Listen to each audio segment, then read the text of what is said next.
Okay, guys, this is 14.1 scatter plots and association. That's your standard, and then your objective is to be able to construct or make and interpret scatter plots.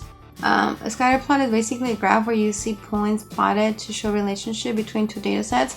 It's not a straight line, so you'll see things that are scattered. It's called a scatter plot. So you see the dots around the graph like this, like that, or like that. Clusters are basically a set of closely grouped data points. They can happen around a part, so like this two will be clusters. They can happen around a part, or they can happen around a line. An outlier is a point that seems to not belong to the data set. Like for instance, this will be my outlier. Okay, so I think this seems to be off of the data set. That would be an outlier. It looks very different from the other points. Association, also known as correlation or relationship. I hear more correlation than association, but we're gonna use this word because it's given in our book. So it basically describes how the data set is related. Okay, there are three different types of association or correlation. One can be positive, where both data sets are, as one increases, the other one increases, so they increase together. So they usually look like this, so you can kind of visually see a line that's going upwards. So that would be your positive relationship or correlation, and then the negative is as one data set is increasing, the other one decreases. Okay, so if one, the x is increasing and that y is decreasing, or vice versa. Okay, and it looks something like that. Those two are actually linear associations because you can actually create a trend line. So we'll go over that on 14.2. And then there's one that has no association whatsoever. So that's no relationship, so no association at all. And that's where you basically have scatter plots, scatter dots everywhere that there you can really seem to find any relationship of the two variables. Okay, how do we make a scatter plot? So the first thing that you have to do is you're gonna label your axis. So in this case, all this information is given to me, so I'll explain to you some of them vocally, and then the other ones I used to without me talking, so we can go faster, and then we'll go over the next steps. So first thing I need to decide is which one is my x and which one is my y. So this one says reading level and the height. Okay, so I'm going to graph my use the way it is given to me. I can say this is my x and this is my y. So I'll just do it that way so I don't confuse you. But if you do the other way, you're able to also see the correlation. So I'll create my graph. So I'm gonna label this as my reading level. So reading level, and I'll do my height right here in inches. So it goes, my reading level goes from 1 all the way to 8. So I can go 1, 2, 3, 4, 5, 6, 7, 8.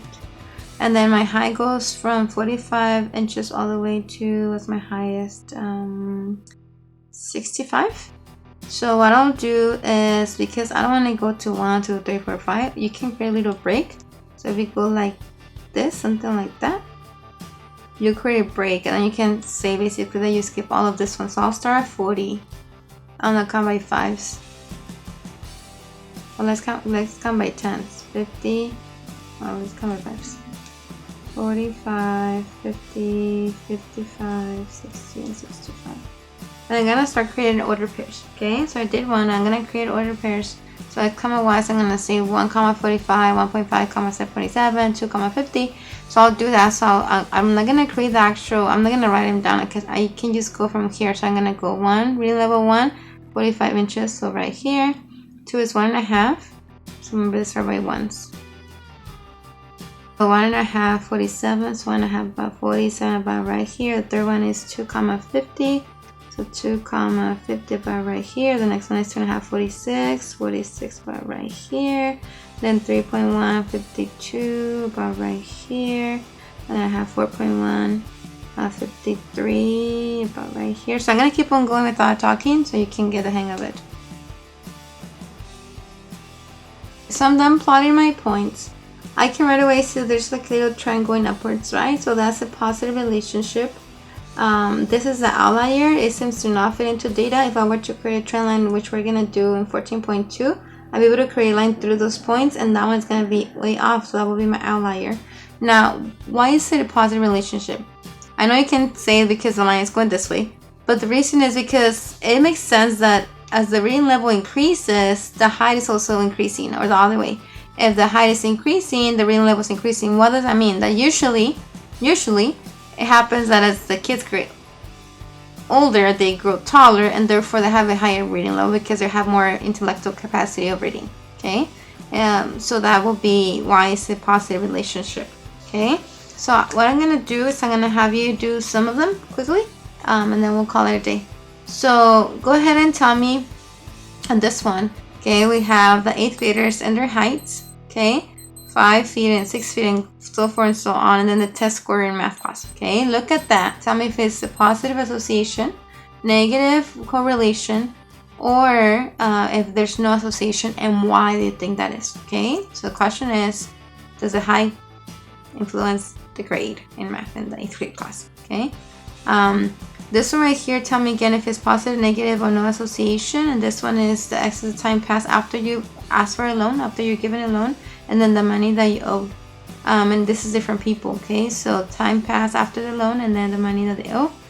Tell me if it's positive, negative, if you see any clusters, and then also if there's any outliers and what it is.